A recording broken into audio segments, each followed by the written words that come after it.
అందరికీ నమస్కారం అండి. ఇక్కడికి వచ్చిన మీడియా వారికి, ఫ్రెండ్స్ అండ్ ఫ్యామిలీ, మెగా అభిమానులందరికీ, అలాగే నా వెల్ విషర్స్ అందరికీ థ్యాంక్ యూ సో మచ్.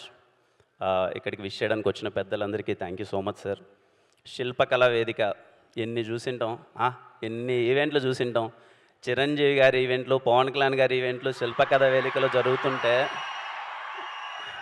ఎక్కడో రాయచిట్లోనో రాజంపేటలోనో టీవీలో చూసుకుంటా ఈవెంట్లు చూసి, ఈరోజు వీడు ఈ అబ్బోరం అనేవాడు సినిమా తీసి ఆ సినిమాలో వీడు హీరోగా ఉండి ఆ సినిమాకి చిరంజీవి గారు ఈవెంట్కి గెస్ట్గా రావడం అన్నది sir literally blessed feeling sir. Thank you so much.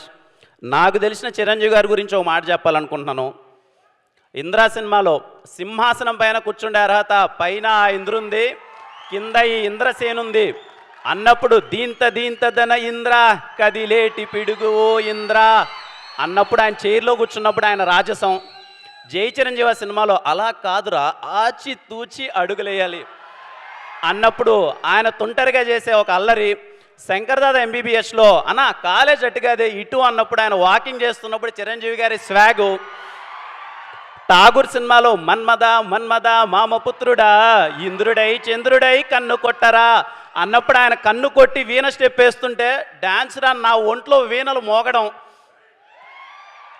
అన్నయ్య సినిమాలో వాన వల్లప్ప వల్లప్ప వల్లప్ప గించే అంటుంటే సౌందర్య గారితో ఆయన రొమాన్స్ కాదు అల్లరి చేస్తుంటే సార్ ఏ మాటకి ఆ మాట బాసు. చిలిపితనంలో మీ తర్వాతనే సార్ ఎవరైనా. Thank you so much. ఒక మాటలో చెప్పాలంటే మా అన్నయ్య గారు చిరంజీవి గారికి అభిమాని, వాళ్ళ తమ్ముడు గారికి నేను పెద్ద అభిమాని. మేము వేసిన బ్యానర్లు, కట్టిన కటౌట్లు, థియేటర్లో చేసిన రచ్చ అంతా ఇంత కాదు. Tirupati Ramaraj theatre Indra 125th day థియేటర్లోకి వెళ్తే 125th day songs second time play చేస్తున్నారు. సగం స్క్రీన్ మొత్తం పేపర్లతో నిండిపోయింది. అక్కడ ఆయన దాయి దామ స్టెప్ వేస్తుంటే ఇరుకున్న సీట్లలో కూర్చోవడమే కష్టమవుతున్న సీట్లలో మేము లేసి దాయి దామ చిన్న ప్రాక్టీస్ చేస్తున్న ఒక కుర్రాడు ఈరోజు ఇక్కడ ఆయన వెనకాల ఆయన ముందర ఇలా నిల్చొని నేను హీరోగా మాట్లాడడం అన్నది చెప్పలేని ఒక ఫీలింగ్. ఇలాంటి టైంలోనే అనిపిస్తుంది సార్ చిరంజీవి గారు అన్నది పేరు కాదు, అదొక ఎమోషన్. ఇదిగో మీరు అక్కడెక్కడో ఒక ఎవరెస్ట్ వేసి కొండపైన వేసి కూర్చొని మాలాంటి వాళ్ళందరికీ రండ్రా పరిగెత్తండి అలసిపోవద్దండి రండి నడవండి మీరు కూడా అచీవ్ చేయగలరు అని ధైర్యం చూపించినందుకు thank you so much sir. ఇలాంటి టైంలోనే మనకు అనిపిస్తుంది మన్నమ్ము చిరంజీవి గారే కదా అన్న ఫీలింగ్ అనిపిస్తుంది. Thank you so much sir. నాకు తెలిసి ప్రతి ఒక్క కుర్రాడు ఏదో టైంలో ఎక్కడో చోట వాళ్ళ ఫ్రెండ్స్తో గొడవ పడుతూనే వాళ్ళ అమ్మగారితోనో వాళ్ళ ఇంట్లోనో టీచర్స్తోనో ఎక్కడో చోట మేము చిరంజీవే కదా అన్న ఫీలింగ్ చాలామంది కుర్రోళ్ళు ఫీల్ అయి ఉంటారు. Thanks for inspiring us sir. Thank you so much. జై జై చిరంజీవ. మా ప్రొడ్యూసర్స్ గారి గురించి చెప్పాలి సార్. సాయిరాజ్ గారు, ఎస్కేఎన్ గారు, thank you so much sir.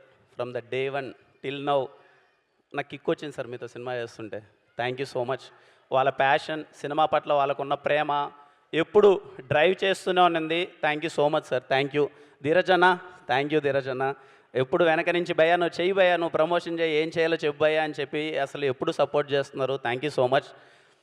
సినిమాలో పనిచేసిన ప్రతి ఒక్క ఆర్టిస్టులకి థ్యాంక్ యూ సో మచ్. నేను పేరు పేరున అందరితో సక్సెస్ మీట్లో మాట్లాడతాను, ఎందుకంటే ఈ సినిమా ఖచ్చితంగా సక్సెస్ మీట్ ఉంటుంది. అండ్ అలాగే మణిశర్మ గారికి sir thank you so much. Manisharma గారు, మా గౌరీ చూడండి ఎంత చక్కగా ఉందో Gowri. Thank you Gowri for being amazing costar. Thank you for నివిలేందే స్టీవెన్ లేడు పక్క, నువ్వు ఎదురుగా అంత బాగా యాక్ట్ చేస్తుంటేనే నేను ఇంకా ఎమోట్ చేయగలిగాను. Thank you so much. Ravanna, happy birthday Ravanna. ఎంత స్పెషల్ చూడండి ఆయనకి, ఆయన బర్త్డేకి చిరంజీవి గారు వచ్చారు. ఎంతమంది ఇది ఒక్కుతుంది అలాంటి బర్త్డే. రవెన్న, చిరంజీవి గారు వచ్చారు. కళ్ళ లాడిపోద్దు నీ కెరియరు, గుర్తుపెట్టుకో. రవి నంబూరి అనే పేరు ఖచ్చితంగా నిలిచిపోతుంది. రేపు థియేటర్లో ఆయన రైటింగ్కి మీరు వల థియేటర్లో ఏడుస్తారంతే. ఇంకా నా గురించి పెద్ద చెప్పడానికి ఏం లేదు. Steven Shankar very special role. ఏదో కేరామ్ కమర్షియల్ సినిమాలు మంచిగా ఎంటర్టైన్ చేశాను, మీరు చాలా పెద్ద హిట్ ఇచ్చారు, మంచిగా ఓన్ చేసుకున్నారు, ఆశీర్వదించారు మనోడ్రా అని చెప్పి. ఆ తర్వాత Steven Shankar very emotional role. నాకు ఎందుకో మళ్ళీ ఒక్కసారి మీ అందరి ముందు ఇన్నోసెంట్గా కనిపించాలనిపించింది. చిన్న అల్లరి చేసుకుంటూ తొంటరితనంగా చేసుకుంటూ వాడు నా కెరియర్కి చాలా బాగా కనెక్ట్ అయిన రోల్. వాడికి ఎప్పుడైనా సరే స్టీవెన్ శంకర్ అని రిటర్న్ అండ్ డైరెక్టెడ్ బై చూసుకోవాలన్న వాడి కోరిక, ఆ కష్టాలు అవన్నీ నేను చూశాను. నాకు చాలా మంచి రిలేటబుల్ రోల్. ఖచ్చితంగా స్టీవెన్ శంకర్ అనేవాడు మీకు రేపు కనెక్ట్ అవుతాడు, మీకు నచ్చుతాడు, వాడు మిమ్మల్ని ఎంటర్టైన్ చేస్తాడు అని నేను కోరుకుంటున్నాను. ఇంకా మీరే చూసి చెప్పాలి నా గురించి ఎలా చేశానో ఏంటి అన్నది. ఫైనల్గా ఒకటే మాట, నేను మాట ఇస్తున్నానమ్మా, ఇంట్లో ఉన్న అవ్వ, తాత, అమ్మ, చెల్లి, అక్క, అన్న, తమ్ముడు అందరూ మీ ఇంట్లో వాడి మాటగా తీసుకొని సినిమాకి వెళ్ళండి. ఖచ్చితంగా సినిమా మీకు నచ్చుతుంది. ఎంత మోతారు నచ్చుతుందని నేను చెప్పను, ఎప్పుడు చెప్పను. కొంతమందికి ఎక్కువ నచ్చచ్చు, కొంతమంది ఒక మాదిరి నచ్చచ్చు. కానీ చెన్నై లవ్ స్టోరీ అనే ప్రేమ కథ మీ అందరికీ ఖచ్చితంగా నచ్చుతుంది. బుక్ మై షోలోనో, డిస్ట్రిక్ట్ యాప్లోనో, ఇంకో యాపో మీరు టికెట్ నొక్కండి, థియేటర్కి వెళ్ళండి. అది నా కాన్ఫిడెన్స్. స్టీవెన్ శంకర్ ఒక్కసారి పరిచయం అయితే ఎప్పటికీ మర్చిపోలేరు. Thank you all.